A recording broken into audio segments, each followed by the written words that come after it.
Solusyon na dapat, karapat-dapat at legal na hahalili. Doon po kami nakasandal. Ulitin ko po, we are not into a personality-driven position in the UPI. We are for a legitimate constitutional successor. Para po klaro for the record. Salamat, Colonel John Galang, sir. Sir, yung ganitong pangyayari at nakikita natin sa social media, yung ganun din, yung executive secretary yung nangunguna sa mga pulong-pulong nila. So, hindi ba pwedeng makikialam yung Supreme Court na mag-obliga? Attorney Berger, sir.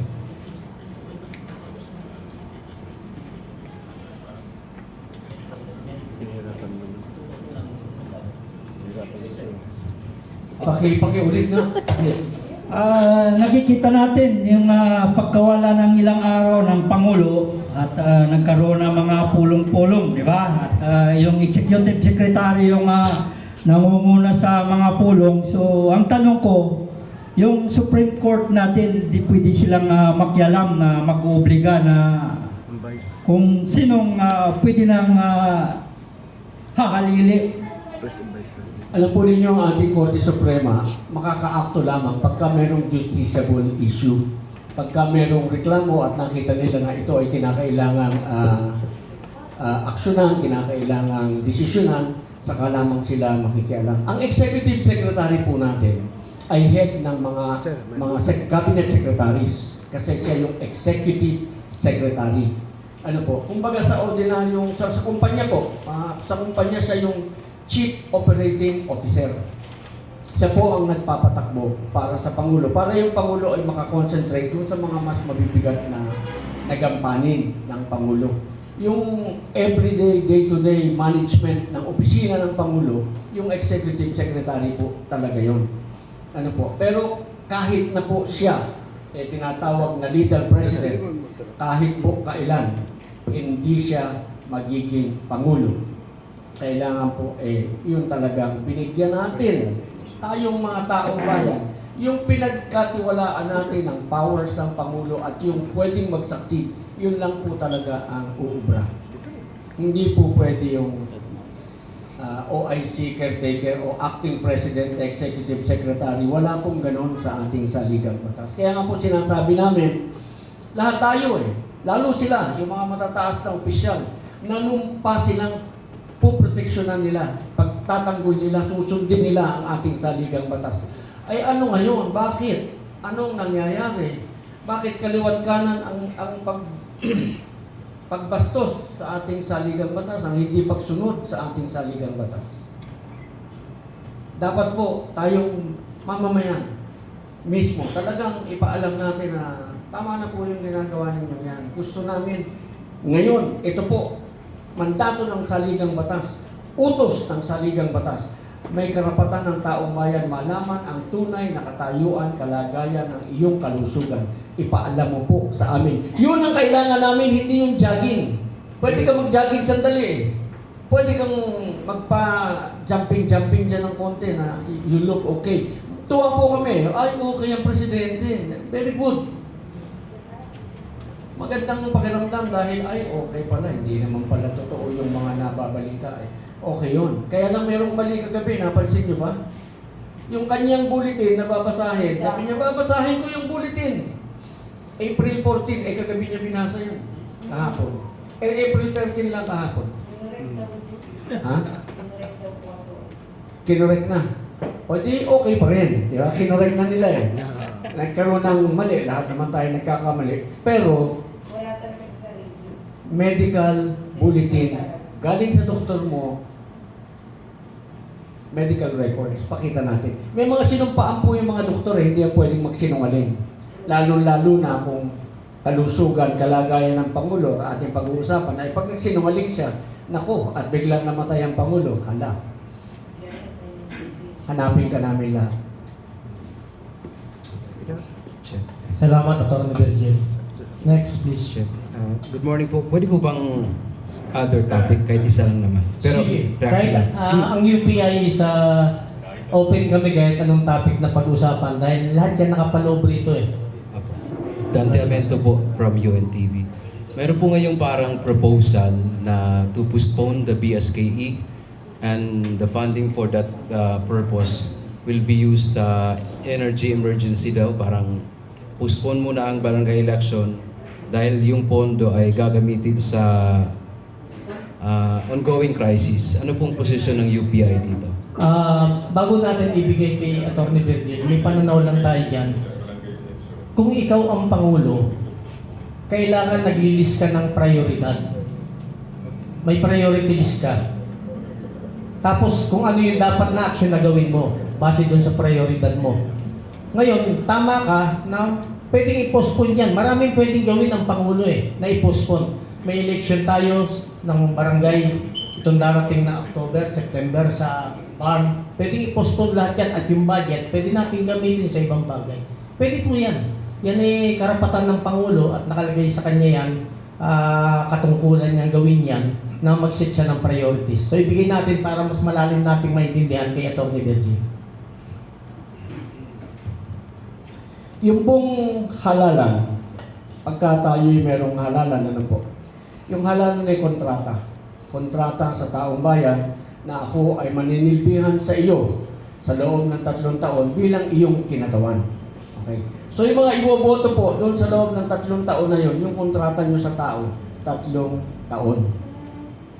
Para po yan i-extend, kinakailangan ng batas. Kung yan ay i-extend. Kaya po yung nakaraan, in-extend nila dahil nung unang extension nila, presidential order yata yun or something. Yung nakaraan barangay election kaya naging 3 years ulit dahil sinabi ng Korte Suprema unconstitutional. Ano po. So, tama po kayo, marami tayong kailangan paglagyan ng pera para makatulong sa taong bayan. Dapat po yan, pati yan, bantayan natin. Ano po, bantayan natin dahil mindset na po tayo na ang presyo ng gasolina, ang presyo ng fuel, hindi na bababa sa 100. Unang-una po, meron tayong, yabang nila, merong buffer na 2 months, merong buffer na 4 months. Wala, kakagera lang, kakabomba lang, kinabukasan, siba na ganyan yung presyo. Hindi po ba nagkakaroon na tayo para meron na tayong kultura ng pananamantala? Ano po? At tuloy-tuloy po yan, hindi na sila nahihiya sa taong bayan. Talagang every time they have an opportunity to rob us, they will rob us. Wala akong tinutukoy kahit sino. In general, ano po, walang ano. Parang ganun po ang itsura ngayon. Ano po, para malinaw. Baka ako'y mapile ng inciting to seduction dito. Sige po. Sunod po. Dadagdag ko lang doon, yung suggestion mo ay parang i-postpone o i-cancel yung barangay election, ganun ba? Para may magamit na pondo para disocrisis dito. Parang ganun yata. Of course, yung UPI, wala namang ginawa pang pag-aaral tungkol sa dyan. Dahil of course may mga epekto yan sa ating bayan. Marami rin pamamaraan ng gobyerno para talagang mapigilan o makontrol o ma-reduce o mabawasan yung presyo ng langis natin. Of course, sinasabi natin yung pagtanggal ng excise tax o pagtanggal o pagbaba ng VAT sa mga petroleum products. Yung mga ganun di ba? Pwede rin talagang posisihin ng gobyerno yung actual na acquisition cost, yung mga selling price ng mga oil companies. Kasi pagka ganitong krisis, nakalagay naman sa ating batas na pwedeng talagang makontrol ng gobyerno yung mga presyo na yan. Kung kinakailangan pa nga, pwede pa nga ma-empower yung presidente pagka-krisis talaga in cases of national emergency na i-take over temporarily ng gobyerno yung mga oil companies na yan Mga ganon So, yung mga ganon, immediate action na pwedeng gawin ng Pangulo ng gobyerno in times of national emergency, okay? Pero dito sa amin sa UPI, hindi lamang yon, sinasabi ko, hanggang last year pa nga ito sinasabi natin dahil dito sa matinding korupsyon na ito, di ba? Na hindi lang 100 bilyon ang ninakaw kundi trilyon pa nga di ba? Eh dapat kung talagang crisis tayo ngayon, eh dapat bilisin nila, panagutin, ipasoli, bawiin yung mga ninakaw na yan ng gobyerno para mayroong pangtustos dito sa pagtaas ng presyo ng langis. Ganun lang. So dapat ipakita nila na very decisive, bawiin, pasoli yung mga ninakaw na yan. Diba? Panagutin yung mga nagnakaw at nandarambong sa kaban ng bayan. Yun lang. Thank you. Idugtong ko lang, Ron, para samantalahin na natin yung pagkakataon para maintindihan yung lahat. Paano tayo niloloko dun sa petrolyo? Inline sa sinabi ni General Romy. Nung una, yung ibang karamihan sa ating kabataan, baka hindi pa kayo pinapanganak, ang pinakamalalaking petroleum na barko sa buong mundo, pag-aari ng Pilipinas, under ng ating PNOC, Philippine National Oil Company. Ang pangalan ng mga barko na ito na tinatawag natin very large crude carrier.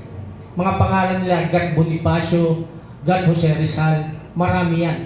Kaya kami noon, pag napupunta sa ibang bansa, very proud tayo na tinuturo natin sa Pilipinas yan, Philippine National Oil Company. Ano pong trabaho nitong PNOC? Sila po yung taga-angkat ng raw product at finished product sa Persian Gulf. So, sa gobyerno yon, subsidized ng gobyerno. So, sila ang carrier, ang gumagastos gobyerno. So, pagdating dito sa atin, mura. Kasi bakit? Yung transportation cost, sinagot ng gobyerno. So, pagdating dito, mura. So, fast forward natin. Kung ako ay importer, kukuha ko. Ito actual estimated figure para alam niyo na kung saan nagkakadayaan. Pag kumuha, may tinatawag tayong dalawang bagay, yung pre-on board. Ibig sabihin, kukuha ako doon sa Persian Gulf, sarili kong barko, ako magbabayad lahat ng gastos. Ang tawag po nila doon, FOB.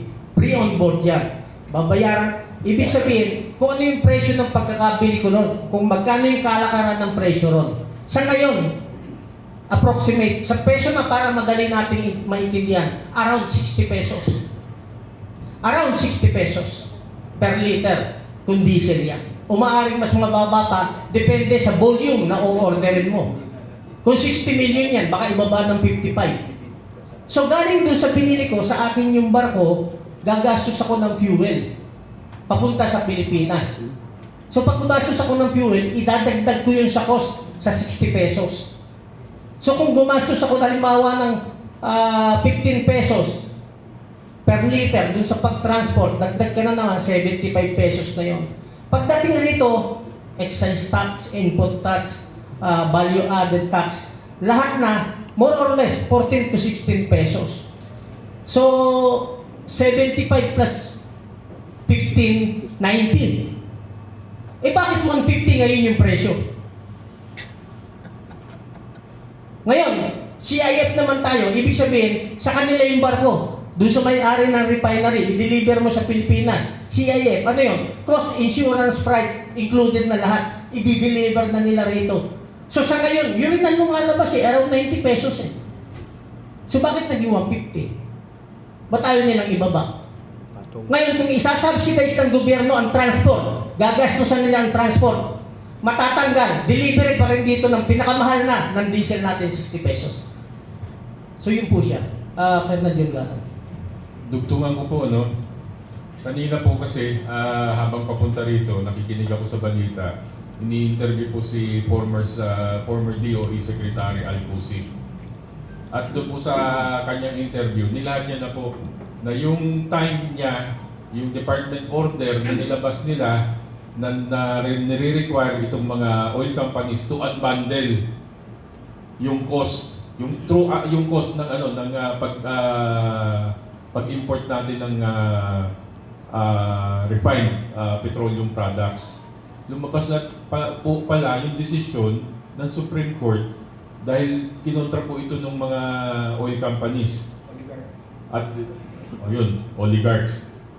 At ito po ay nagkaroon ng lull na didesisyonan lang po pala, lumabas ang desisyon last year, 2025. At ina-uphold po yun ng Supreme Court yung department order na yon ng DOE na ordering itong mga oil companies to unbundle yung cost ng importation o yung total package tungkol sa petroleum products. Tanong, binigyan po ng karapatan, bakit hindi pa po natin yan naririnig sa DOE? Although binabanggit po during the hearing, binabanggit ng current secretary ng DOE, pero ang tanong, ini-implement ba?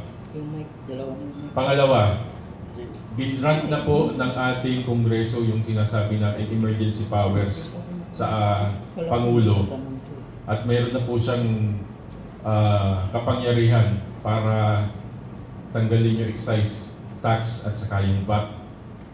Eh bakit po yung excise tax at VAT lang ng kerosene ang tinanggal at ang rason daw is cost-benefit analysis. Doon daw binase. Mas marami raw Pilipino na gumagamit ng kerosene.